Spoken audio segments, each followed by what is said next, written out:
You know, while most of us go about our daily lives today, it's estimated 18 veterans will kill themselves. Many soldiers returning from Iraq and Afghanistan feel they must hide their deepest wounds to save their careers.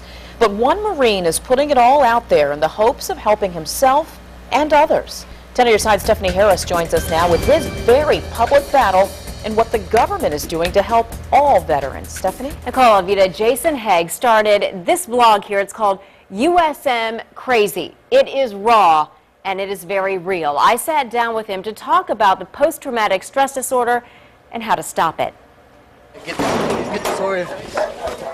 A Marine never wears his heart on his sleeve. But when Jason Haig rips off his shirt, the boots, the dog tag, and the rifle, his emotions are undeniable. This is Arlington Cemetery in the back, and this is the wife. This is the picture you'll see on his blog, where he exposes the truth about post-traumatic stress disorder. Yeah, I was always, you know, the first one at the party, the loudest one at the party, and always wanted to go out, be around, and now I don't leave my basement.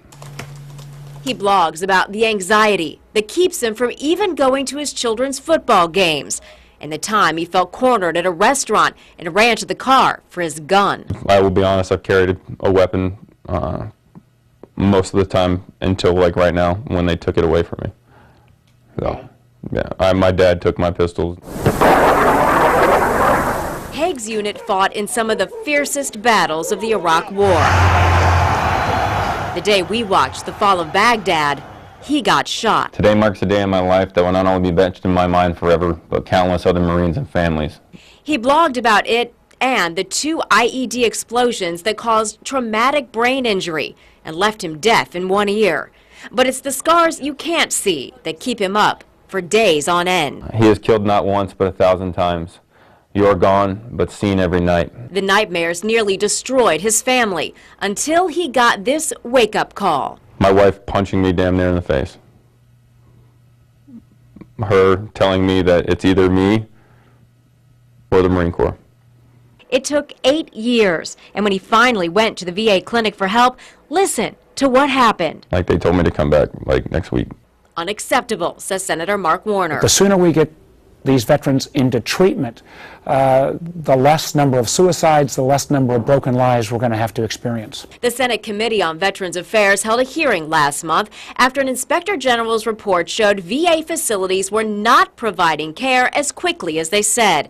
The department claimed 95% of first-time patients received an evaluation within 14 days. In reality, fewer than half were seen in that time.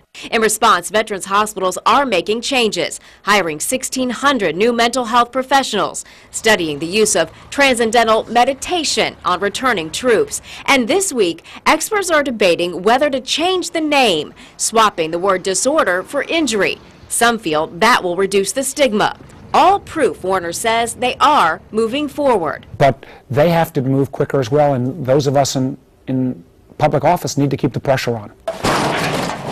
Pressure to provide quick treatment to veterans who seek it. Haig believes that would help, but insists there's only one way to beat the stigma. There needs to be a colonel or a general, somebody that comes out and says, I have PTSD. That's what it's going to take. Had that mentor existed, Haig may have sought help sooner and saved his career. Maybe, just maybe, I could have done it right the next time. Instead, he's leaving the Marines, but still doesn't know when he'll be able to leave his basement. I'm waiting, just to wait to see, I guess, what's going to happen. The Department of Veterans Affairs did announce that our region, the Mid-Atlantic Healthcare Network, will receive 77 of those new healthcare workers. We have put a link to Jason Haig's blog on our website, WAVY.com, but we do want to warn parents that the language here is very raw. We also encourage you to share your own experiences and comments on our WAVY Facebook page. We'll share some of them with you in just about half an hour. Stephanie Harris, 10 on your side. Over the years, many people have helped Captain Haig, and now he wants to give back, so he's holding a fundraiser. All of the proceeds will go to the Semper Fi Fund, K9s for Warriors, and the Wounded Warrior programs. And if you'd like to participate, we set up a link to the Life After War website on WAVY.com. All you have to do is click on this story.